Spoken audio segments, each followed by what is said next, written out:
সহজে কিছুই আসে না, সফলতার পথে অনেক বাধা আসবে, তবু থেমে থাকলে চলবে না। তেমনি জীবনে কিছু কঠিন সত্য যেগুলো আমাদের চিন্তা ভাবনা বদলে দিতে পারে। জীবন কখনো সহজ ছিল না, আজও নয়। আমরা সবাই কোনো না কোনো ভাবে যুদ্ধ করছি, কেউ স্বপ্নের পিছনে ছুটছি, আবার কেউ ভাঙ্গা স্বপ্নগুলো কুড়িয়ে নিচ্ছে। তেমনি কিছু উপলব্ধি আছে যেগুলো আমাদের চিন্তা ভাবনা বদলে দিতে পারে। আজ তেমনি কিছু কথা আপনাদের সাথে শেয়ার করলাম, তাহলে চলেন মনোযোগ দিয়ে কথাগুলো শুনি। সবাই তোমাকে নিয়ে ব্যস্ত না। তুমি হয়তো ভাবতে পারো যে সবাই তোমাকে নিয়ে ভাবছে, তোমার কথা চিন্তা করছে, কিন্তু বাস্তবতা হলো কেউই তোমাকে নিয়ে ভাবছে না। সবাই নিজেদের নিয়ে ব্যস্ত। তোমার সফলতা কিংবা ব্যর্থতা কারো মনে তেমন দাগ টানে না, তাই দয়া করে অন্যের চিন্তা বাদ দাও, নিজেকে নিয়ে ব্যস্ত হও, নিজেকে নিয়ে চিন্তা করো। দুই কষ্টই বড় কিছু অর্জনের প্রথম ধাপ। তোমার প্রতিটা স্বপ্নের পিছনে লুকিয়ে থাকে অগণিত নিঃশব্দ, ভাঙ্গা মন আর ক্লান্ত দেহ।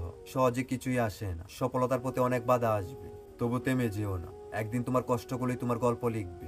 সবাই তোমার ভালো চায় না, তুমি যাদের ভালো চাও তারাও যে তোমার ভালো চাইবে এমনটা নয়। অনেকের মুখে মধু থাকলেও অন্তরে বিষ থাকে, তাই চোখ খোলা রাখো। সবাইকে বিশ্বাস করো না, কিন্তু সবাইকে সম্মান করো। যার জীবন সবসময় ন্যায্য আচরণ করে না। তুমি পরিশ্রম করে ফল পাচ্ছ না, কিন্তু অনেকে সামান্য পরিশ্রম করে ফল পাচ্ছে। এতে তোমার কাছে অসমতা মনে হতে পারে, কিন্তু এটাই জীবনের বাস্তবতা। শুধু তুমি হাল ছেড়ো না, একদিন সময় পাল্টাবে, একদিন সময় তোমার দিকেও আসবে। 5 টাকায় সুখ কিনতে না পারলেও অনেক কিছু কেড়ে নেয়। যারা বলে টাকা দিয়ে কিছু হয় না, তারা হয়তো অভাবেই পড়েনি। টাকা প্রয়োজন, টাকা স্বাধীনতার দরজা খুলে দেয়, কিন্তু কখনো টাকার দাস হয়েও না, বরং টাকাকে দাস বানাও। তো এই ছিল আজকের ভিডিওতে।